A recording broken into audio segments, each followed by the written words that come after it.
Well, there can't be a single person who watched that and didn't think that we didn't get away with that. It was an absolutely incredible second half performance. I should be sitting here talking about a record-breaking night for English football. Harry Kane breaking the all-time goal-scoring record for an England player, getting our first win in Italy since 1961. But instead, I'm going to sit here and I'm going to have another rant at Gareth Southgate because he has nearly thrown us the game tonight with his defensive and negative attitude once again.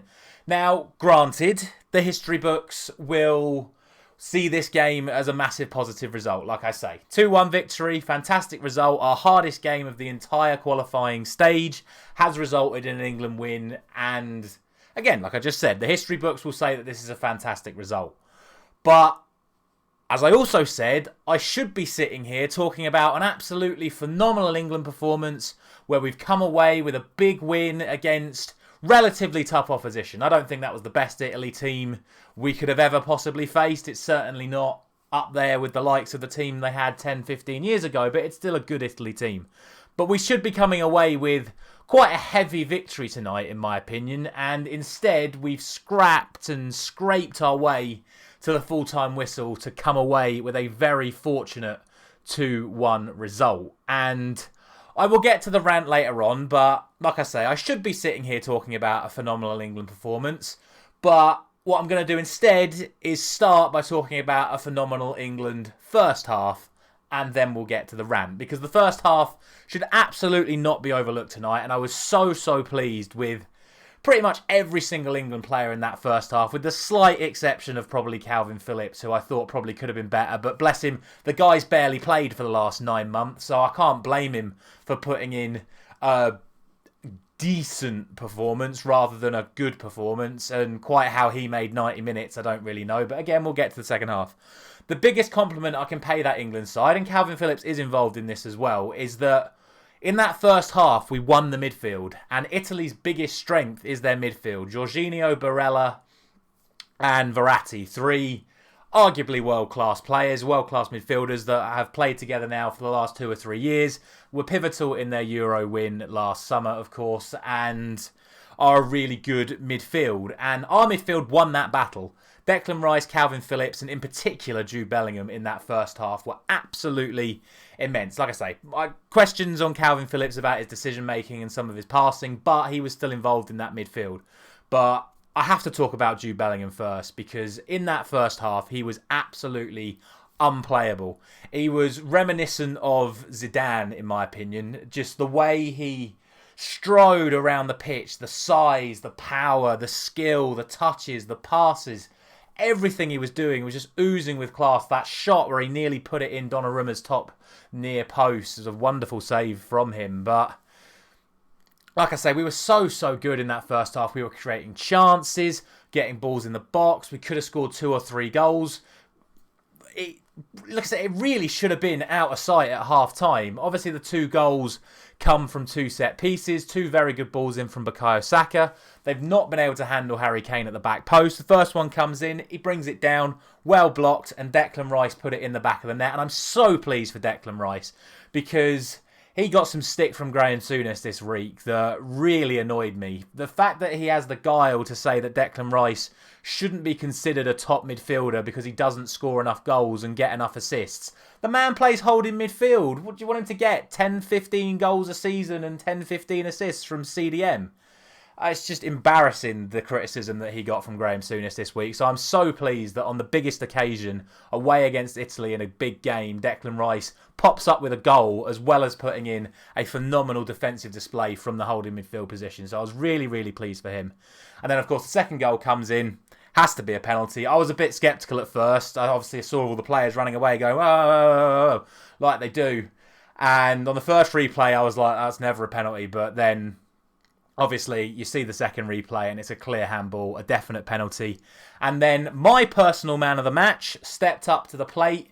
Massive pressure on Harry Kane. Obviously, the weight of that penalty against France still weighing on him. The first time he's played for England since that. And of course, he happens to get a penalty in that first game. And what a great finish it was. Bottom right-hand corner. putting his demons to bed, breaking the all-time goal-scoring record for England. I was really pleased for him. Like I said, it was a man-of-the-match performance, in my opinion, from Harry Kane tonight. And obviously all the speculation surrounding my club, Manchester United. If he's going to play like that every week, I'm interested in having Harry Kane. So really, really impressed with him tonight. I thought his hold-up play was fantastic. His passing, I've never questioned. Some of his movements, even drifting into the wide areas, creating chances for others, playing in Saka, playing in Bellingham. Balls into the back post where Grealish really should have been there on a couple of occasions, and we'll get to the one time that he was. But I was so impressed in Harry Kane, and in particular in that second half as well, when England weren't playing particularly well. He still continued to put himself about and cause a real problem for the Italian defence and even the midfield at times with the amount of effort he was putting in. Really, really impressed with Harry Kane. Now, off the back of Harry Kane's goal, we then come to the pivotal moment of the match, in my opinion, and that is when we went gung-ho, straight from kickoff, won the ball back, played it out, Kane drifting out to that wide area again, 1-2 with Saka, ball gets whipped in, Jack Grealish, back post, open goal, side foot it in the back of the net, and for whatever reason he tries to slice over the top of it, and I don't really get the finishing technique. Just side foot it in the corner, Jack. But he's put the ball wide, and because of it, we go in at 2-0 rather than going in at 3-0 where it's absolutely game over and there's no way Italy come back from 3 goals down. Then Gareth Southgate talks to his players at half-time. And now the rant begins, because the team that came out in the second half was not the team that went in at half-time. Because Gareth Southgate, I'm speculating, but given everything else that happened and all the other decisions he made, I'm pretty confident what he said to them at half-time was, well done, lads, let's not let this slip. Let's keep our shape, drop back in, just try and contain the game. We don't need to get any more goals. We'll just sit back and play out the rest of the game.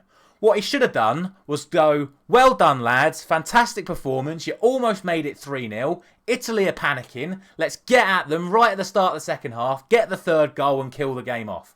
But no, we came out all negative, all the movement was gone, the midfield that played so well in the first half was suddenly all static. Jude Bellingham barely touched the ball in the second half after being the best player in the first half.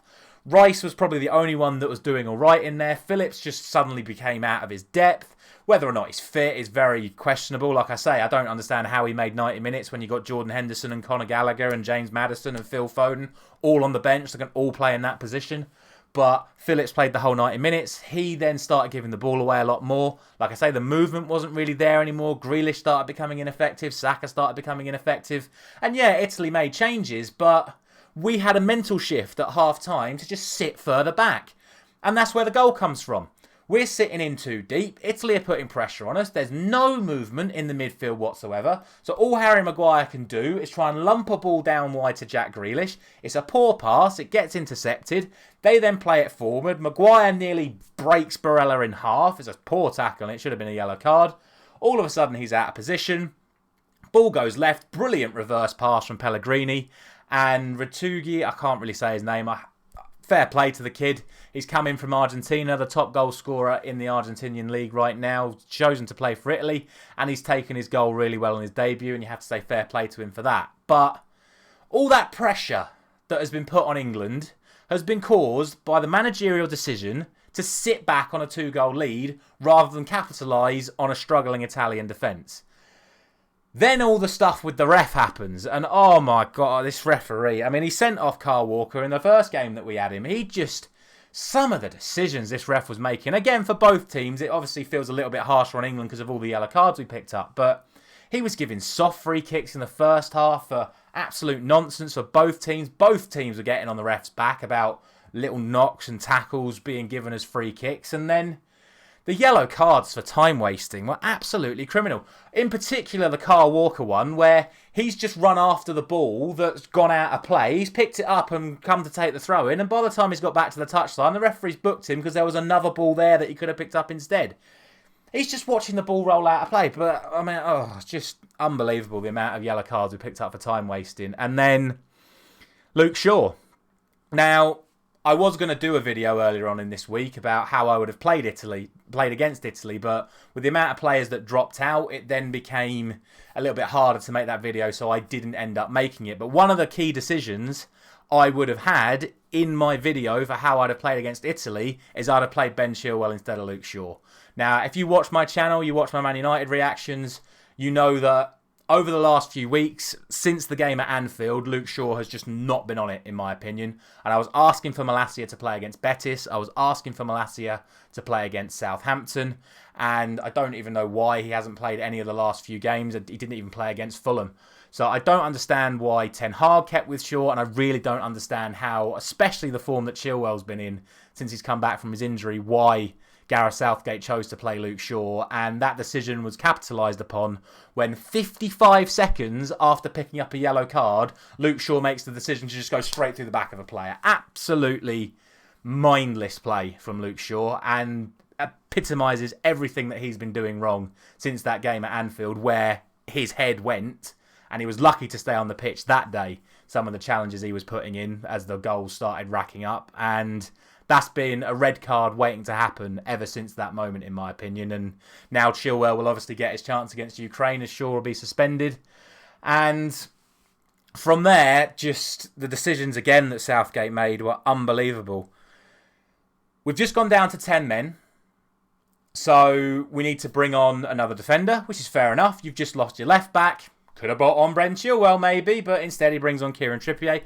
I'm not going to complain too much about that. Trippier can play at left back, but when you're down to 10 men and you need to hold on and you need more of the ground to cover because you've got one less player, the decision to take off your freshest player on the pitch is absolutely mind-boggling. And not only that, a player like Phil Foden as well, a man that never stops running. He's built in the Man City identity of never stop running, press for everything, chase after everything. There is no doubt that if Phil Foden stayed on the pitch, he'd have haired around as much as any other player. If not more, because he had fresher legs, and that's the player that Southgate chooses to take off, probably because he felt he had the least defensive capabilities. And it's absolutely embarrassing. But this whole situation stems from the fact that, once again, he's not picked enough attackers. Marcus Rashford pulled out. Mason Mount pulled out. You got the likes of Jadon Sancho sitting at home doing nothing. You got a couple of players in the under-21s that he could have called up, and he's not called up any replacements. So the only attacking options he could have brought on at any stage of the game, even before the red card, were Maddison, Foden, and Ivan Toney. That's it. 3 players. You got a squad of 23, and you own. It's even more than that now because you got 5 substitutes, which he didn't use, by the way, until the very end of the game. Another big complaint. But you've not called up replacements for your attackers. I just don't understand it. The man is so defensive-minded. It's just absolutely baffling. But at the end of the day, he's got away with it. We've got the win because the defence has managed to hold out, do its job to the very end, and come away with the 3 points. And a massive 3 points, like I say. It is still a historic night, and in 20 years' time, we can look back on this fixture and it will just say England won 2-1 away at Italy and Harry Kane broke the all-time goal-scoring record. So, it's so frustrating because this could have been 4 or 5-0 tonight. I really do believe that.